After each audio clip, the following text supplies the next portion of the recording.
Hello, I am Harry White, and today I will be explaining session two. So, our goal for session two is basically we have a client who is 22 making $65,000 a year. They want to retire at 65 by saving 30% of their annual income. Inflation will be at 2% annually, and the interest rate is 5% annually. Their salary is going to increase 3% annually.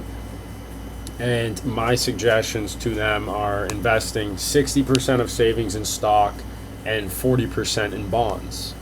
And in this scenario, stocks will return 8% annually while bonds will return 4% annually. That is the information. We are trying to figure out the financial decision and what information we need to gather in order to answer these questions. These questions include what the total amount of money our client would have at the age 65 when they retire, what's the present value of this amount that he has, what alternative plan would you suggest with numbers to justify your suggestion, and he also thinks he can put down $1,000 a year, more than plan or more than lined out before, so how much that it would add up to, and how this would affect the total amount of money at 65 if he were to put $1,000 in every year. So first off, for represent, I sketched out the cash flows. So year zero, nothing, because he just started working his job. He doesn't have the 65K yet. But at the end of that, he has his $65,000 salary, 3% of that being, 30% of that being $19,500. Since he wants to put 60% of that, of this $19,500 into stocks, the other 40% into bonds, that adds up to these two amounts right here. So the return on investment is zero for this year because a add up at the end of the next year. He just put this money in, so he can't make the money off of it. But he has $19,500 saved. And then, as an example, I said year two, so his salary went up by 3%, which means he's saving more than the original 19. This is 30% of the extra 3%, which brings it out to $20,085, which also increases the amount that he puts in the stocks and the bonds. The return on investment based off these two, assuming that the stocks return 8% and the bonds return 4%, means that he made this much money in the first year and he saved $39,585. That is just adding up these two flat amounts. I did not include the return on investment on that, but I guess that can be included. And our goal at the end, year 43, which is when he would turn 65, is how much money does he have now?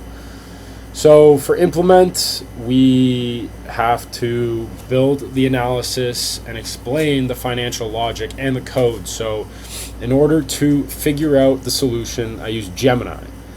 I gave Gemini the rundown of our situation, of our client, what I explained previously, and then I asked Gemini the question, how much money would he have at 65? What's the present value? What's the alternative plan you suggest?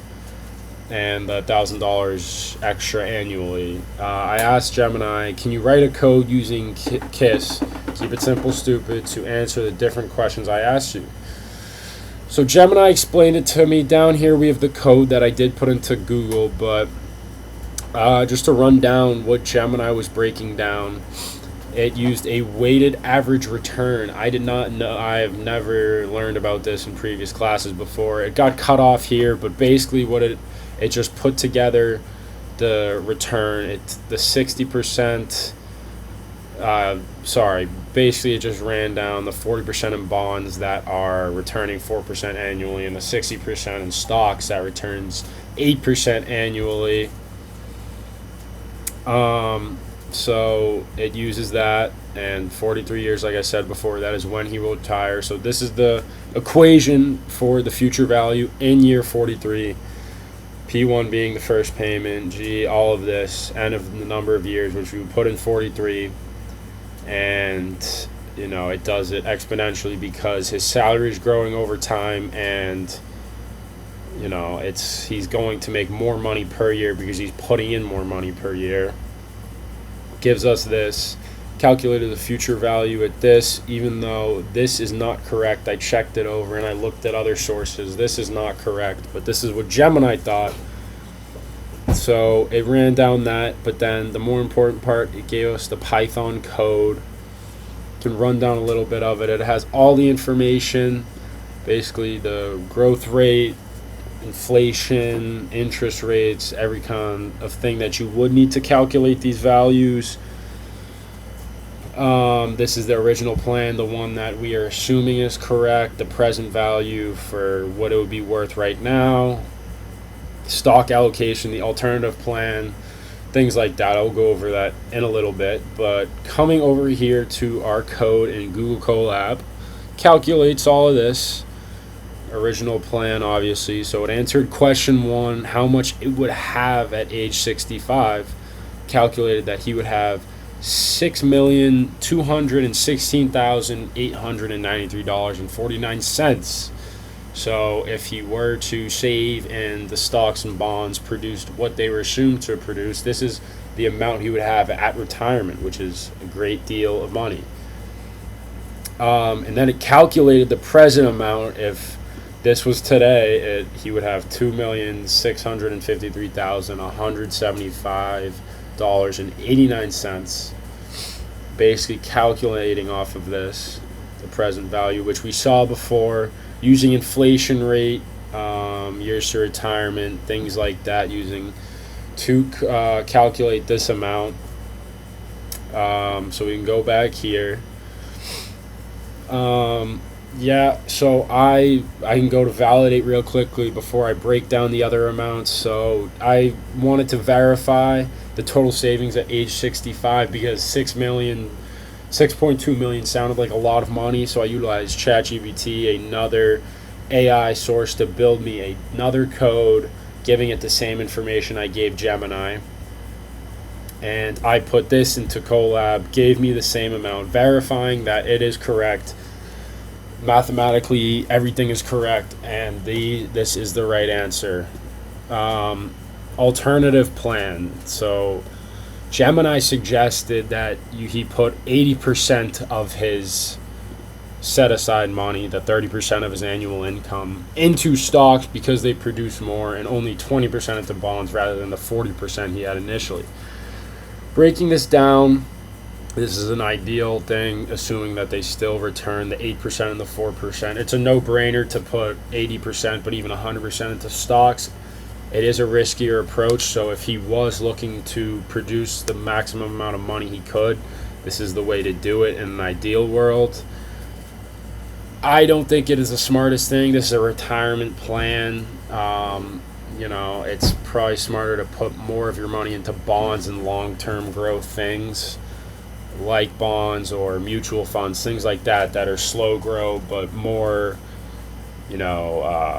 guaranteed to grow over time.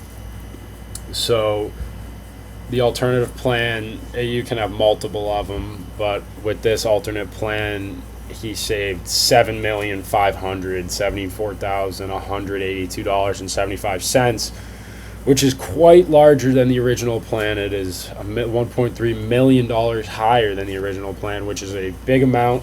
And in an ideal world, this would be perfect, but you can never be so sure because of the stock market. And then for question 4, if he were to put in $1,000 a year extra for the 65 years, he would save an extra $209,000 by putting in about $43,000. Sorry, not about. If he put in $43,000 more, he is timesing that by 5 through investments, which brings his total up to $6.4 million, which is $200,000 is higher than the original. So yeah, this is all right. I made sure I validated that. Evolve. So more complex scenarios. the estimation of the ROI, the return on investment, could turn out to be false. There are events like a stock market crash, an economic crisis, things like those where, I mean, I can give you examples like the 2008 stock market crash, even going back in the 1900s. The stock market is not invincible and it can crash, and this would lead to his overall assets decreasing by a lot. So in an ideal world, he does make this much, but, when investing for retirement, you want to choose smarter approaches that are more guaranteed to make you money because you are putting in such a large amount of money for this. 30% of your annual income is a lot of money. The alternate scenario entails a client putting more money into stocks rather than bonds because they have a higher return rate. This is true. Bonds are a safer approach. On average, their return is less, but the risk is also a lot less. In the event of a stock market crash, they are safer than having 80 or 100% of your money in stocks because stock market changes greatly. This is hypothetical because stocks can lose money, could also make a lot of money. So there's two ways to look at it. For my reflection, what surprised me the most about how time affects value, investing is a very smart way to make money over time. I invest myself, and I'm not as versed in this as a lot of other people, but I understand the risks. I've lost money on stocks and I've made money on stocks. I know how volatile they can be. So it is a great way to make money. It is smart, our client, with a financial advisor because they are ideally putting your money in the safest things they know and the best things they know to make your money multiply. But the best way to make money off his investing is to do it over a long period of time. He could just do this for 10 years and he would have a fraction of what he would have in 43 years. So you do have to play the long game, especially when putting in 30% of your income, a large part of the money you make and the money that you will want to retire on. It's smart if you just keep it in there over time and not touch it because it will benefit you in the future. It reminded me of a Roth IRA account. A Roth IRA account is an account that you put money in towards your retirement that you're not allowed to touch till you turn 60 years old. Accounts like these are smart because you just put money into it over time and then you're sitting on a good amount of money once you retire. This reminded me of it a lot because our client wants to have this money for his retirement, and from what we see, if it works out like the situation proposed, he would be in a great position. And he could be in a better one if the alternate plan did work, but either way, he's making a lot of money by doing this. And yeah, my conclusion is the client in the scenario will be able to retire with a great sum of money, which is his goal in the first place. 43 years of putting 30% of your income into this is smart. His salary is growing annually, so as his salary grows, the more money he can put into the account grows. So yeah, this is my session 2, all of my coding, and thank you.